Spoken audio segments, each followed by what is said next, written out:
My son will inherit and his affair baby will receive nothing. I'm 26 female and I have a 5-year-old son. My ex-husband, 29, cheated on me with his co-worker, Bethany, 28. I was 2 months pregnant with our second child when I found out, and Bethany was going to have his child. I miscarried and my ex left the house to be with her, and it's been 2 years since the child was born. My mother-in-law has been supportive of me. It has nothing to do with my ex or his mistress and their child, up until a few months ago. I adore my in-laws and we're extremely close. My mother-in-law and parents are the best of friends. She loves me and her grandson more than anything, and this infuriates my ex-husband's affair partner. My in-laws cut contact with them straight away. Bethany was jealous that her child would never know the love of grandparents, but at least her son has a father. This brings us to the problem. Unfortunately, my mother-in-law has been very ill for a while, and so she's updated her will.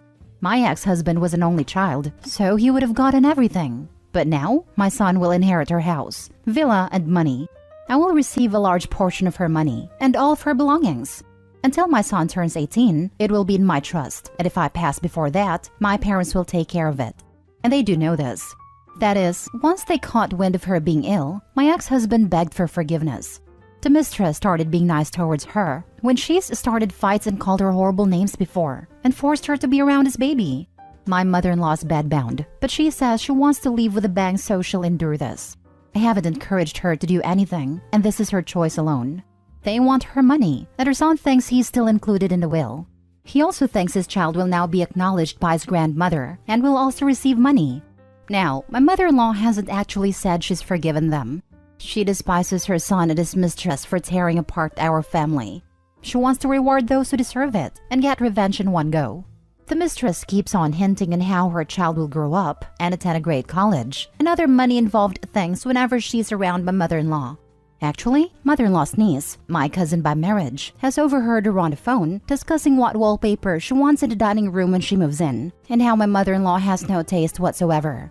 She also mentioned how she'll finally be able to take down pictures of my son when my ex owns the house.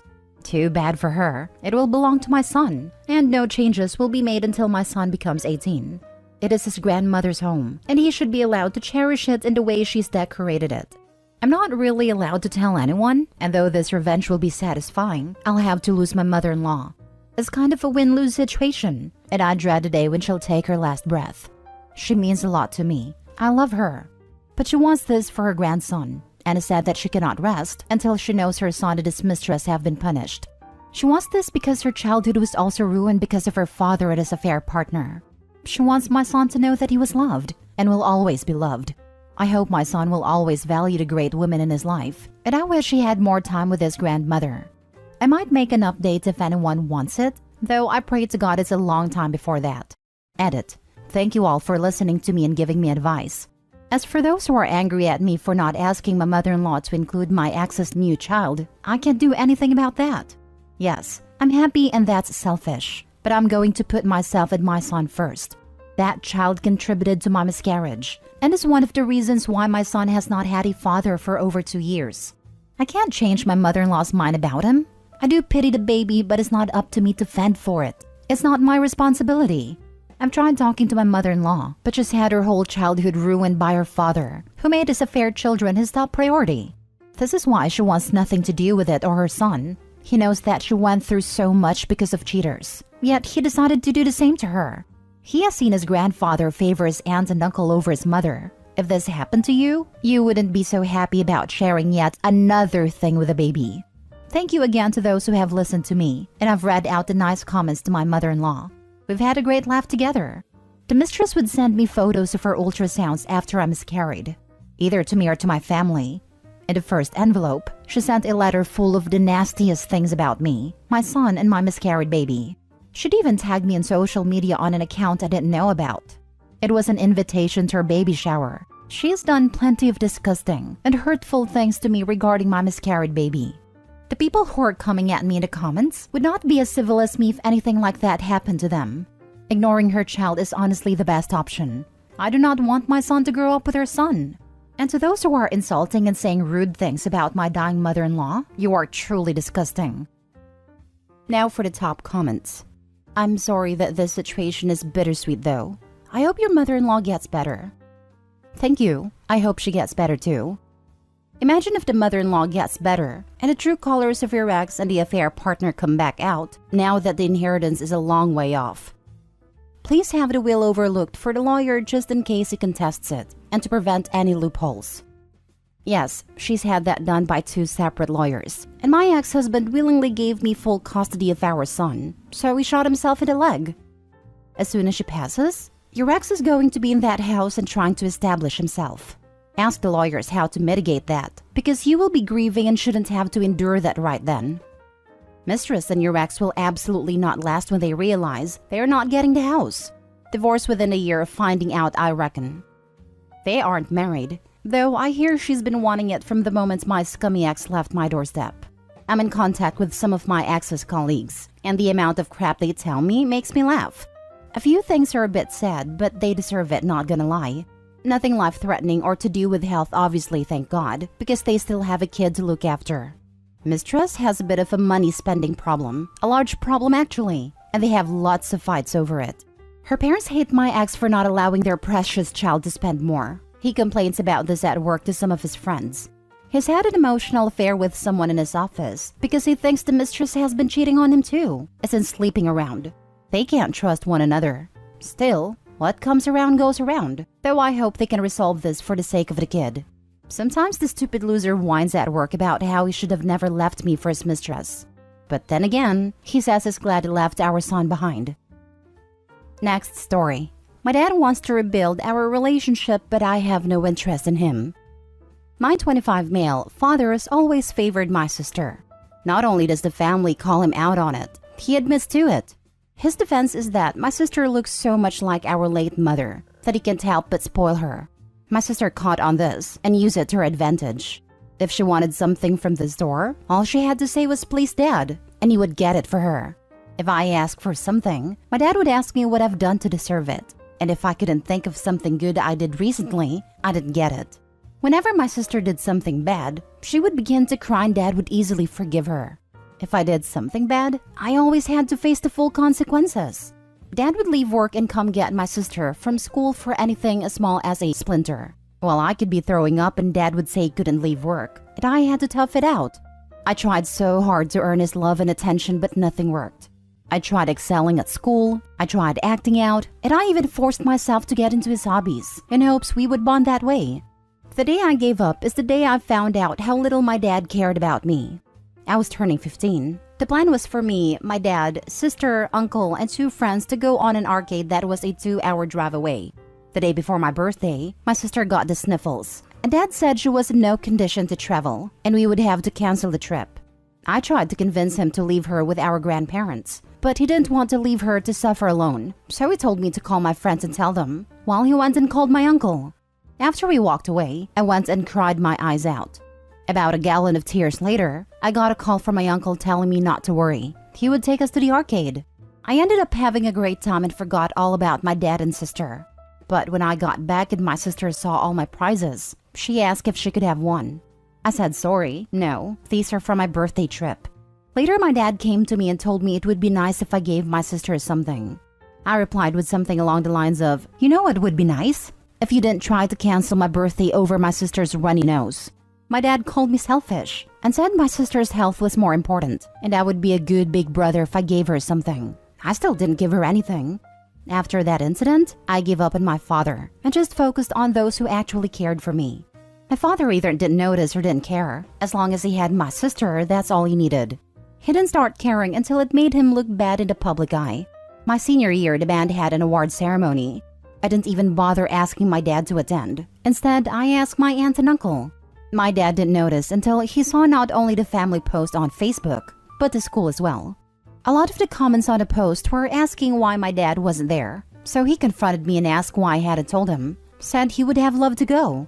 I replied, in all the years of me winning awards you've never showed up to support me, why would I expect you to start now? Later I find out from my cousin that my dad called my uncle to fuzz at him for taking his place, and my uncle told him the same thing I did.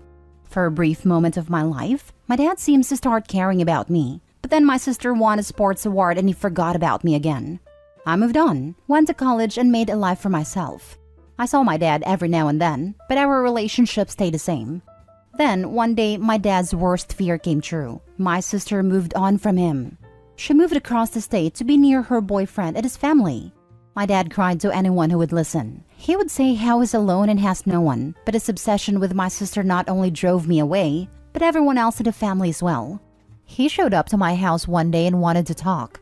He wanted to try and fix our relationship and have father-son bond. He said he didn't mean to mistreat me and that he just misses our mom so much. And my sister was all he had left of her, so that's why he acted that way.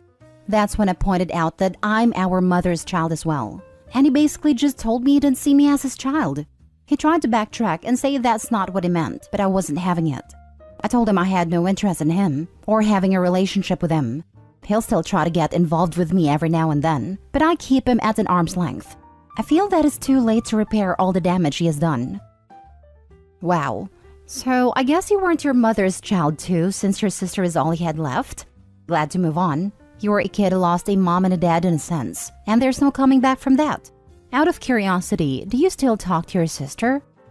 Not much. I'll text her to check up every now and then, but that's it. I also had a sister who was daddy's little girl, whereas I was daddy's other daughter. And he doesn't understand why now at 23, I still absolutely do not desire any type of relationship with him. You don't owe him anything, and don't have to reconcile if you don't want to. Do what makes you happy, nothing less than that. I really don't get parents who are like that. I dated a girl who was a daddy's little girl, and she told me how much her father favored her over her siblings, and he'd even frequently say to all of them that she was the favorite. For example, if he bought them chocolate or anything, he'd always give more to her and say that's because she's the favorite. It baffled me that she also thought it was normal, and she didn't see anything wrong with it. She had a younger brother and two older ones. He'd also severely beat all her brothers, but he'd never even be harsh with her.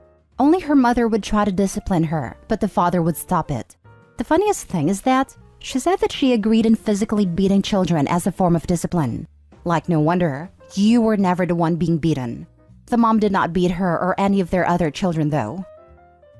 Last story. I am not the mother. I'm 43 female and recently married a man, 45 male, who has 3 kids, 12 male, 10 female, and 7 male, from a previous relationship with his ex, 42 female. My ex-husband of 8 years had a degenerative disease. We weren't able to have children, and he eventually succumbed.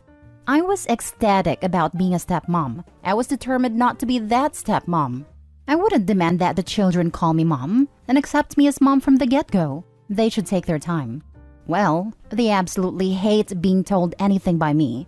I can't enforce chores without being told I'm the worst person in the world. Husband even told me to stop being harsh to them. And just because I married him, it doesn't give me the authority.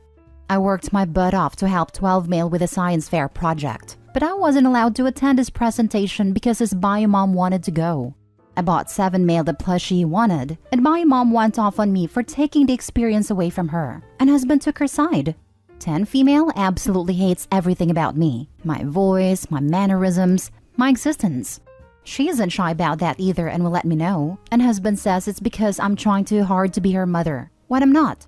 I feel a crippling amount of anxiety when it's our turn with them. I feel like I'm unwanted in my own home. I brought this up with my husband, and he got mad at me and told me to get over myself and that I am not the mother.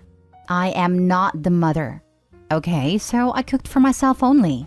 My cooking is nothing to scoff at. I went to chef school in my home country. I specialized in several types of ethnic cuisine. I worked at fine dining restaurants. And when husband complained, I said that maybe bio mom should have packed some food for them because I am not the mother. I am washing my own dishes and my own dishes only. I clean my own space and do my own laundry because I am not the mother. I don't enforce chores because I am not the mother.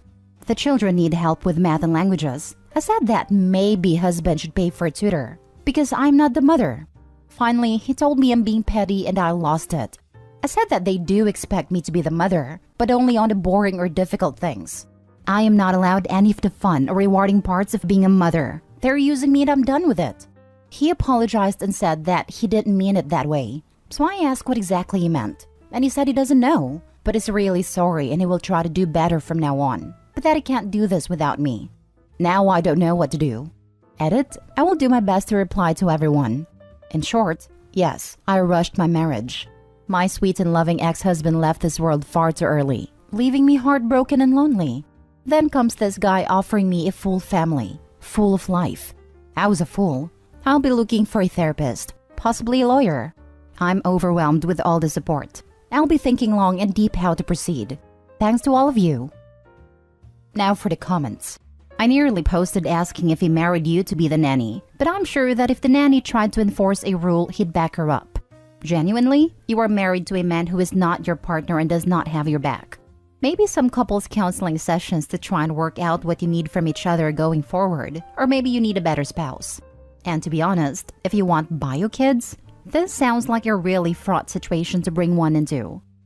I think he feels guilty for splitting up their family and tries to make sure he always takes their side no matter what. Bio mom is extremely competitive towards me. She's very eager to let me do the boring things she can't be asked to, but thinks I'm invading her territory if I try to do anything fun with the kids. She loves getting praised for how well the kids do in math, but she never lifted a finger to help them. She's awful at math, so I did it all. But then I'm told I'm wrong and overstepping if I expect any acknowledgement for that. If he feels guilty for splitting up the family, that's on him. He needs to support his actual wife and not let his kids verbally mistreat you.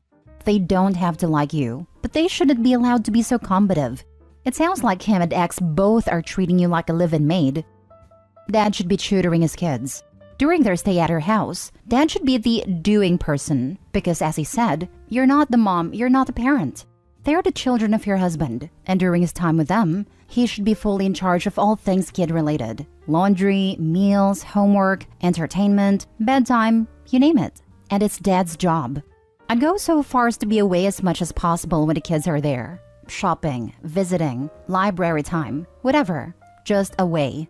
Too many women who marry men with kids get those kids dumped on them without any authority attached. Enough already. He even insisted that I stay at home to care for the kids. I did it because I really like kids. I made a huge mistake.